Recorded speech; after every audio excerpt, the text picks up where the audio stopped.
Hello दोस्तों, आज की कहानी का नाम है भूतों की बारात। दोस्तों, मेरा नाम सागर है। मैं झारखंड में एक आदिवासी इलाके का सुदूर गांव का रहने वाला हूँ। ये जो घटना का मैं जिक्र करने जा रहा हूँ वो साल 2009 का है। उस समय मेरे गांव तक बिजली नहीं पहुँची थी। 2016 में जाकर हमें बिजली देखने मिली। उससे पहले मेरे गांव में रात को घनघोर अंधेरा छा जाता था। शाम को अंधेरा होते ही बहुत कम लोग बाहर देखने को मिलते थे। मेरा गांव छोटा नक्सली इलाके में भी आता है, इसलिए भी लोग शाम को होते ही घर में घुस जाते हैं। घटना बरसात के दिनों की है। एक दिन मैं अपने साइकिल से कुछ सामान खरीदने एक छोटा सा मार्केट गया था, जो कि लगभग 9-10 किलोमीटर दूर है मेरे गांव से। सामान खरीदते पता ही नहीं चला कि कब अंधेरा हो गया। अंधेरा होते ही बारिश भी शुरू हो गया। ऐसा बारिश था जो कि रुकने का नाम ही नहीं ले रहा था। बारिश के चलते मुझे दुकान के सामने रुकना पड़ा। रात को करीब 9:30 से 10 हो गए थे। उस समय बारिश थोड़ी कम लेकिन थमी नहीं थी। जब तक पूरी तरह बारिश रुक ना जाए मैं जा भी नहीं सकता था, इसलिए मजबूरी में मुझे रुकना पड़ रहा था। लगभग 10 बजे मार्केट पूरा सुनसान हो रहा था। मैं अकेला वहाँ अपने साइकिल और सामान के साथ था। फिर रात को करीब 10:30 बजे बारिश पूरी तरह रुक गई। मैं खुश होकर भगवान का शुक्रिया अदा कर रहा था, लेकिन मुझे क्या पता था आगे जो होने वाला था उसके बारे में।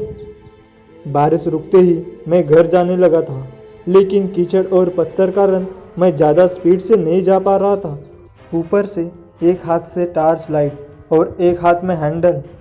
कुछ देर जाते ही मेरी नसीब मुझे दगा दे गई। लगभग 1-2 किलोमीटर के बाद मेरी साइकिल का टायर फट गया। मेरे पास कोई और चारा नहीं था सिवाय साइकिल और सामान को ढेलकर जाने के अलावा। बरसात के दिनों में रात के करीब 11 साढ़े 11 हो गए थे, जो कि काफ़ी डरावने होते हैं। मुझे भी बहुत डर लग रहा था और मुझे कभी भी 5-6 किलोमीटर पैदल घर जाना था। गांव में पहुंचने में करीब 2-3 किलोमीटर बाकी था और टाइम करीब 12 साढ़े 12 हो रहा था। उस समय मुझे कुछ बारात में बजने वाले बैंड की आवाज़ सुनाई दी और सोचने लगा, चलो लोग हैं इधर और ऊपर से बाराती। मेरा डर खत्म होने लगा था। जैसे जैसे मैं करीब जा रहा था मुझे आवाज़ ज़ोरों से सुनाई दे रहा था। मैं खुशी से जा रहा था, लेकिन ये जो खुशी थी वो डर में बदलने वाली थी। मुझे जरा सा भी अंदाज नहीं था। जैसे ही मैं करीब पहुंचा, जो मैंने देखा उसे देखकर मेरे पहले तोरे जमीन खिसक गई।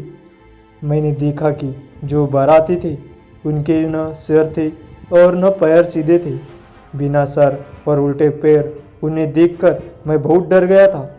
मैं इतना डर गया कि मैंने साइकिल और सामान छोड़ के जोर से अपने गांव तरफ भागने लगा।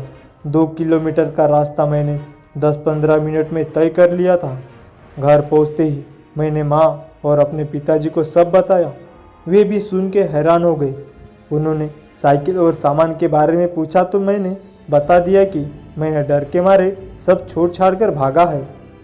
फिर हमने तय किया कि सुबह जल्दी जाके देखेंगे। अगर नसीब अच्छा हुआ तो सामान और साइकिल दोनों मिल जाएंगे। फिर मैं और पिताजी दोनों सुबह सुबह गए उस जगह पर जहां मैंने सामान और साइकिल छोड़ के भागा गया था। वहां जाके देखा तो साइकिल और बिखरी हुई सामान हमें मिले।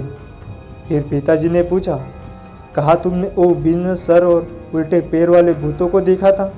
मैं वहां पर उनको ले गया तो वहां पर हमें कुछ बड़े बड़े पैरों की निशान मिले। फिर हम लोग साइकिल को लेकर घर आ गए। उस रात मेरी नसीब अच्छी थी कि मैं बच गया। उस भयानक रात को मैं कभी नहीं भूल पाऊंगा।